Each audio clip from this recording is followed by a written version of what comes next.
Hi, I'm Mia, your safety trainer, and in today's video, we'll be talking about box handling and stacking. In this lesson, we'll be covering the hazards, the personal protective equipment, and the safe work practices associated with handling and stacking boxes. Boxes come in all different shapes and sizes, and they can be really heavy, so it's important to be careful when you're handling them, otherwise you could seriously hurt yourself.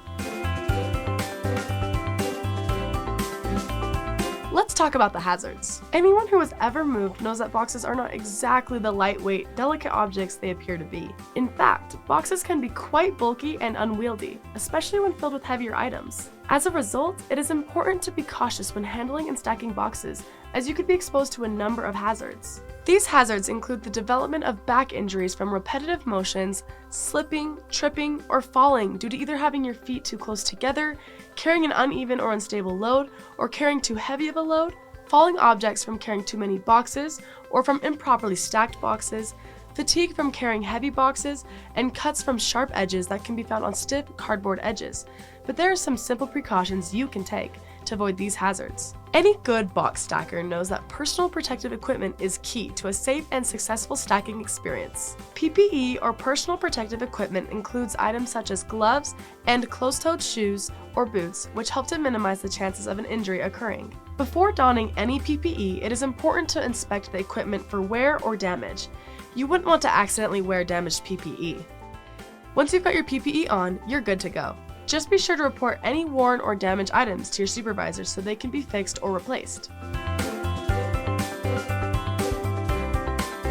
Before you manually lift a box, there are a few things you should do to make sure everything goes smoothly. First, it's always helpful to go through some stretches to warm up your muscles.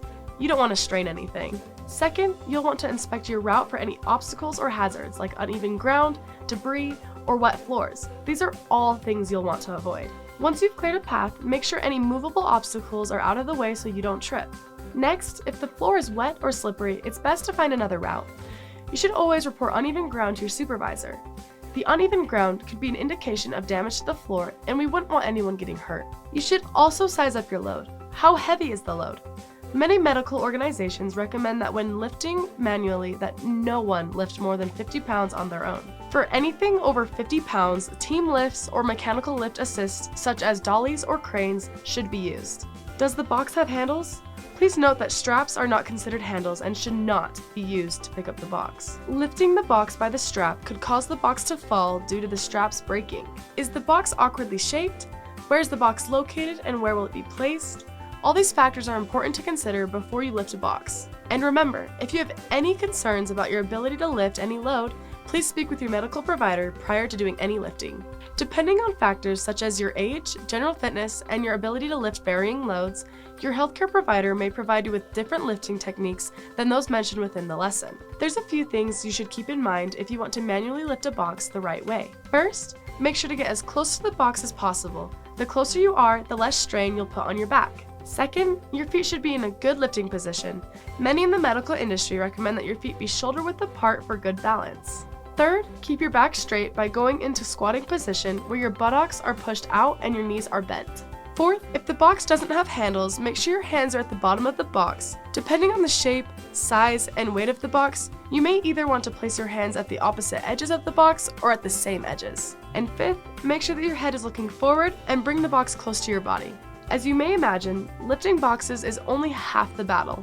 The other half is actually moving the boxes to their designated location. There is a right way and a wrong way to do this. An important rule of box handling is do not twist or jerk to place boxes in their designated location. This can lead to serious injury, not to mention dropped boxes. Then, make sure that your feet are facing in the direction that you wish to travel. This may seem like common sense, but you'd be surprised how many people try to walk backwards while carrying boxes. The final rule of box handling is, keep your eyes on your path of travel. This is probably the most important rule, as carrying too many boxes can obstruct your vision and lead to disaster. So when you're ready to move these boxes, just remember, no twisting, no backwards walking, and keep your eyes on the prize. When you are ready to set the box down, there are some things you should keep in mind. You're going to want to get as close to the surface as possible. This will help you avoid anything unexpected, like the box falling off the table. If you pick the box up with both hands, you should reverse that motion when you set it down. This will help keep the box steady and prevent it from tipping over. Lastly, make sure that your hands and fingers will be able to clear the bottom of the box without injury. You don't want to end up smashing your fingers. Lifting a box doesn't have to injure anybody. Just follow these simple steps and you'll be lifting like a pro in no time. Now, if we're talking about stacking boxes, there are some very important things you need to take into account before you start building your tower of cardboard goodies. First off, you need to inspect the surface on which you'll be stacking. This is important because if the surface is damaged, the weight of the boxes could cause even more damage, and no one wants that. Once you've deemed the surface appropriate for box stacking, you need to make sure you're stacking in a designated area. And when I say designated area, I mean an area that your company has specifically set aside for box stacking. You don't want to go stacking willy-nilly all over the place now, do ya? Finally, make sure you're stacking in accordance with your company's policies and procedures. And when I say policies and procedures, I mean the written guidelines that dictate how boxes should be stacked. But whatever you do, don't stack boxes that exceed a safe height or that exceed your company's policies and procedures for the height of stored objects. Boxes that are stacked too high can become unstable, resulting in toppling of the stack or having individual boxes falling and injuring someone. And we don't want that either.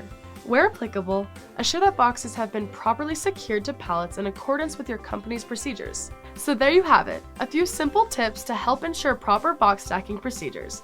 Now get out there and make those boxes reach for the stars. Just kidding, that's a safety hazard. Okay, so handling and stacking boxes is a natural thing that happens in many workplaces. But what many people don't realize is that there is a right way and a wrong way to lift the stacked boxes, right? Improper lifting or stacking techniques could expose you and others to harm. Like I said earlier, for those of you that tuned me out from the beginning, if you use improper lifting techniques when handling boxes, you could increase the chance of back injury. And if you stack the boxes improperly, they could fall and injure someone. So it's important to use the proper lifting technique and to stack the boxes in accordance with your company's policies and procedures. If you have questions about your company's policies and procedures for the lifting and stacking of boxes, please speak with your supervisor. That's all for today's lesson. If you like this video, look for us on social media, and remember, stay safe out there.